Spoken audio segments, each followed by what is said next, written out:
around 44% of Americans each year choose New Year's resolutions.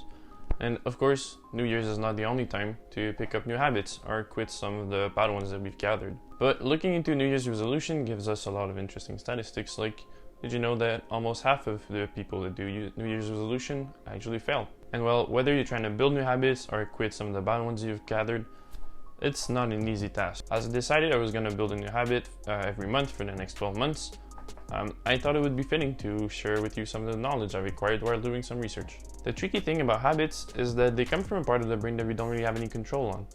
We're actually unaware of most of the habits we have. Did you know that toothpaste doesn't actually have to make bubbles? They only make bubbles for marketing purposes, and well, that marketing strategy is based on habits. That's something that I learned from a really good book called The Power of Habits. I strongly recommend it.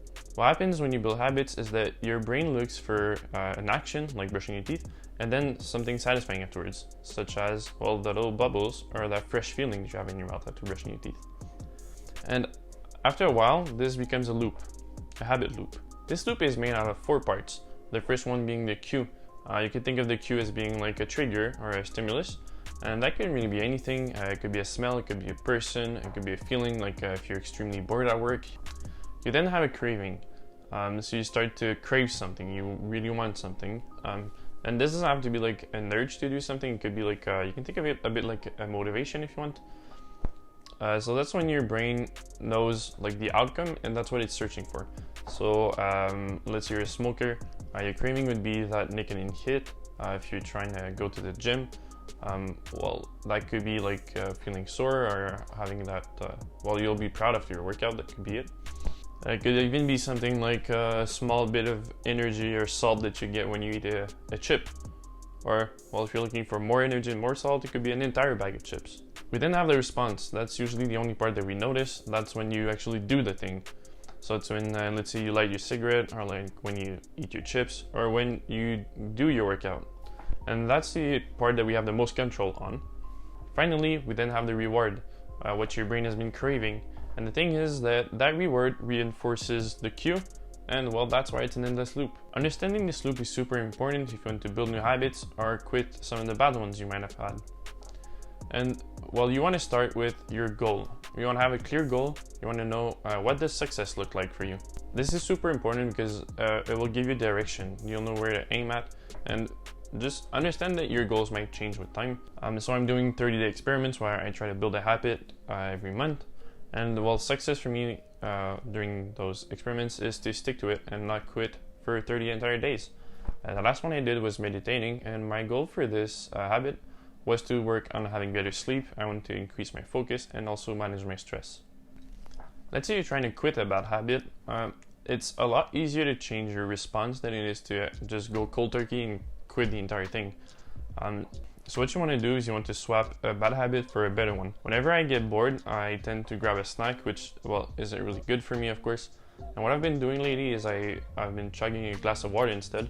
So I've been changing my snack habit for, well, drinking water, which is a better one, of course. Like I said, the response is what we have the most control on, so it makes sense to work on that. And well, after some time, when your brain doesn't get the response that it wants, you'll start to lose your craving, and that's when the entire habit loop will start to fall off. You also want to make sure that you start with small goals, at the beginning at least. There's nothing wrong with having big ambitious goals, but you want to start with smaller ones. The idea here is that the small achievements that you will accomplish will give you enough dopamine to reinforce the good behavior you're trying to build, and it'll give you momentum to then move to your larger goals. About 6 months ago, I had a physiotherapist that was specialized in running. I wasn't seeing him for running, but he was an interesting person, so we talked about it a bit. And he was telling me that most people that want to try running, they start with running 5K. And well, it's no big surprise that they don't end up keeping the habit. Running 5K at the beginning is quite hard if you're not trained. And well, most people would get discouraged because it was hard, or they didn't have the right technique, so they'd end up injuring themselves, which led them to quitting the habit anyways.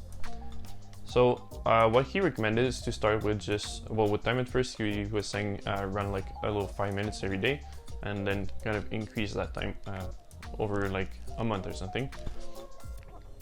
And the same can be said for any habit you're trying to build. You want to start with something small, you want to make sure that you're doing okay and all of that. If you're trying to build a habit like reading or something like that, you could stack it on top of another habit you already have. Let's say you're trying to read more, like I am, and you already have a habit like eating snacks when you're bored. Well, maybe that the next time you go grab a snack, well, you can start by grabbing a healthier one, or like drinking water or whatever, but you could grab a book at the same time while you're doing that, or you could go for a walk. And the next and final tip, this is the most important one of all. You want to work on your environment. It's a lot easier to work on your environment than to work on your willpower. And once your environment is set up right, you'll need a lot less willpower to work on your habits. What does changing your environment look like? Well, let's say for me, when I was bored and I was grabbing a snack, now I just keep an empty glass of water on my desk, and well, whenever I'm bored and I feel like going to grab a snack, I grab my glass of water, go downstairs, and instead of looking at the fridge to try to find what to eat, well, I just fill up my glass of water, I chug it, and I go back to work. I've also been wanting to go to the gym more often, so what I do is I leave my clothes ready, my gym clothes ready, so that when I wake up, I get dressed and then I can go to the gym. I also have a gym bag that I leave in my car with, well, my gym stuff in there, like an extra set of clothes, so I never have an excuse to quit now. Let's say you're trying to quit a habit, let's say you eat sweets all the time and you want to stop, let's say you're eating dessert or whatever and you want to stop.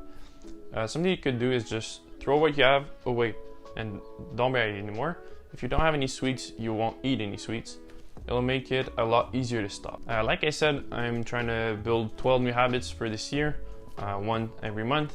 And well, if you have any ideas, let me know down in comments. I'd be super happy to get some ideas for that. The next one I have is trying to wake up at 5 a.m. It's not gonna be easy. I'm starting that tomorrow. We'll see how it goes. If you're looking to build habits, but you find that you're always procrastinating, check out this video that I made on how to stop procrastinating. And well, I wish you a super good day.